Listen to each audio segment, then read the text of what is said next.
नमस्कार साथियों DM district magistrate और एसपी सुपरिटेंडेंट ऑफ पुलिस। तो आप समझेंगे जो भी आपके कन्फ्यूज़न होंगे सारे दूर होंगे। और देखिए, जिस वीडियोस में मैं जो भी बताता हूँ मैं कानून की पावर बताता हूँ, ऐसे नहीं कि हवा में कुछ भी बता रहा हूँ, कानूनी पावर। तो हम बात करेंगे डीएम एसपी कैसे बनते हैं, एसपी की कानूनी पावर क्या है, डीएम के कानूनी पावर क्या है, इनके कार्य क्या है, क्षेत्राधिकार क्या है, और कब डीएम की पावर एसपी को मिल सकती है, मजिस्ट्रेट पावर एसपी को दे दी जाती है, और कौन अधिक पावरफुल है। फिर बाद में हम तुलना भी करेंगे और आपको बताएंगे कि कौन अधिक पावरफुल है, और आप भी कमेंट करिएगा कि आपकी नज़र में कौन अधिक पावरफुल है। साथियों, सबसे पहले हम बात करें डीएम एसपी बनने के लिए क्या। तो डीएम या एसपी बनने के लिए आपके पास दो तरीके हैं। या तो आप यूपीएससी क्वालिफाई करिए, आईएएस आईपीएस बनिए, या आप स्टेट पीसीएस क्वालिफाई करिए और उसमें उसके बाद फिर मान लीजिए आपको डीएम बनना है तो एसडीएम से प्रमोशन लेके डीएम बनिए, और फिर एसपी बनना है तो सीओ से धीरे धीरे प्रमोशन लेके एसपी बनिए। तो उसमें काफ़ी टाइम लगता है। जल्दी बनना चाहते हैं तो यूपीएससी, और धीरे धीरे जो भी स्टेट पीसीएस होता है उसके थ्रू आप बनेंगे। अब हम बात करेंगे साथियों कि एसपी के कानूनी कार्य क्या होते हैं। साथियों, एसपी सुप्रिटेंडेंट ऑफ पुलिस को भी सीआरपीसी में कई पावर्स दी गई हैं। मेन उद्देश्य होता है भाई इनका, ये ज़िले के एक पुलिस प्रशासन के मुखिया मान लीजिए आप, ठीक है। इन्हें जो शिक्षा विभाग है उससे ज़्यादा मतलब नहीं होगा, ठीक है, स्वास्थ्य विभाग से मतलब नहीं, अन्य विभागों से मतलब नहीं, इनका अपना विभाग है पुलिस, और पुलिस के ही सर्वोच्च अधिकारी होते हैं। सबसे पहले तो ये मान लीजिए पुलिस ही इनके अंडर आता है।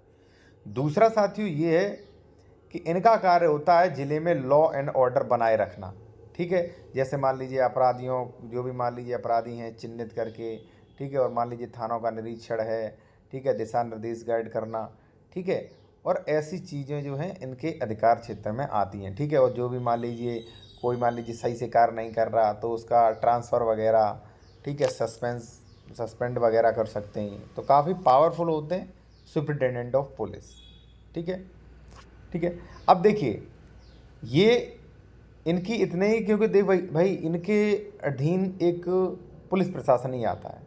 अब हम बात करेंगे साथियों डिस्ट्रिक्ट मजिस्ट्रेट। अधिकतर देखा जाए तो डिस्ट्रिक्ट मजिस्ट्रेट और कलेक्टर की पावर एक ही व्यक्ति के पास होती है अधिकतर, ठीक है, महानगर में छोड़कर, जहाँ कमिश्नर प्रणाली है वहाँ पे छोड़कर। अब डीएम के कार्य बताए जाएं तो साथियों डीएम जो होते हैं वो एक जिले के मुखिया होते हैं। मुखिया कैसे? पुलिस प्रशासन थाना वगैरह का भी निरीक्षण ये कर सकते हैं भाई। मान लीजिए किसी गुंडे के खिलाफ अगर एफआईआर नहीं लिखी जा रही है तो डीएम भी आदेश दे सकते हैं। ट्रांसफ़र वगैरह में फाइलों में भी डी डिस्ट्रिक्ट मजिस्ट्रेट्स के साइन होते हैं, ठीक है। और यहाँ तक कि ये निरीक्षण वगैरह प्रशासनिक जायजा भी ले सकते हैं डिस्ट्रिक्ट मजिस्ट्रेट, ठीक है। और अगर मान लीजिए पुलिस का अधिकारी कोई भी बदतमीजी या सही कार्य नहीं कर रहा है तो एसपी को भी वो लिखित में दे सकते हैं कि भाई इस प्रशासनिक अधिकारी के खिलाफ शिकायत की जाए, ठीक है। पहला तो ये हो गया।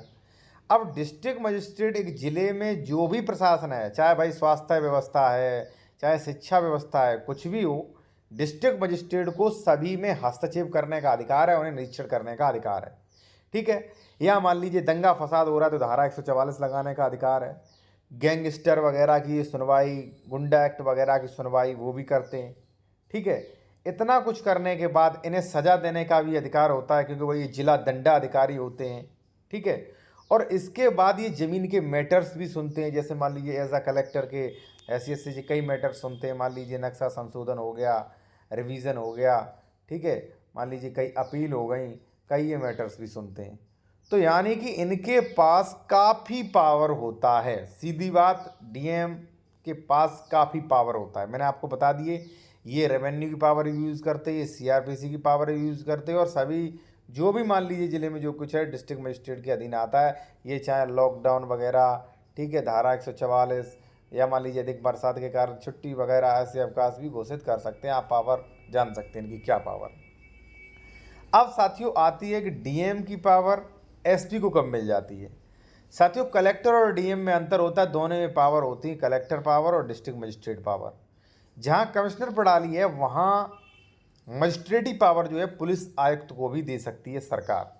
क्योंकि भाई मान लीजिए 144 लागू करना है, या किसी पर कार्रवाई करके चिन्हित करके गुंडा एक्ट वगैरह लगाना है, तो इनके लिए बार बार एसपी जो है डीएम पर निर्भर नहीं रहना पड़ेगा। कमिश्नर प्रणाली में डीएम मजिस्ट्रेट पावर एसपी को मिलती। अब जहाँ पर साथियों मजिस्ट्रेटी पावर जो है वो पुलिस आयुक्त को मिल जाए तो वहाँ पर पुलिस जो है काफ़ी पावरफुल हो जाती है, क्योंकि भाई उसे एक पावर और मिली है। जो भी मान लीजिए पुलिस आयुक्त हैं उनको देखिए क्या कहता है सेक्शन 20 कि राज्य सरकार यदि चाहे तो किसी महानगर क्षेत्र के संबंध में कार्यपालक मजिस्ट्रेट, जो भी मजिस्ट्रेट की शक्तियाँ ये जो पावर्स होती हैं ये पुलिस आयुक्त को भी प्रदान कर सकती है। ठीक है, तो इससे पुलिस जो है काफ़ी पावरफुल हो जाती है तब। ठीक है, अब हम कंपेयर करते हैं कि भाई एसपी और डीएम में से कौन पावरफुल होता है। तो साथियों मजिस्ट्रेट, डिस्ट्रिक्ट मजिस्ट्रेट मैं कहूँगा सीधा पावरफुल होते हैं, काफ़ी पावरफुल होते हैं। ठीक है, हालांकि मैं ये नहीं कहूँगा भाई कई लोग जो है आईपीएस अपने जो है अपने को आईपीएस के तौर पे चुनते हैं, पुलिस में ही जाना चाहते हैं, वो नहीं जाना चाहते हैं। ठीक है, क्योंकि उन्हें अगर सफाया करना है, जैसे नवनीत सिकैरा जी हैं, तो उन्हें भाई क्रिमिनल क्राइम ख़त्म करना था तो वो उस फील्ड में गए, उन्होंने नहीं आईएएस बने हुए। ठीक है, लेकिन साथियों डिस्ट्रिक्ट मजिस्ट्रेट के पास काफ़ी जिम्मेदारी होती हैं। ठीक है, और मैं कहूँगा ज़िले के एज आ मुखिया के तौर पे होते हैं। हालांकि एसपी भी अपने देखिए अपने प्रशासन में तो सबसे पावरफुल हैं ये।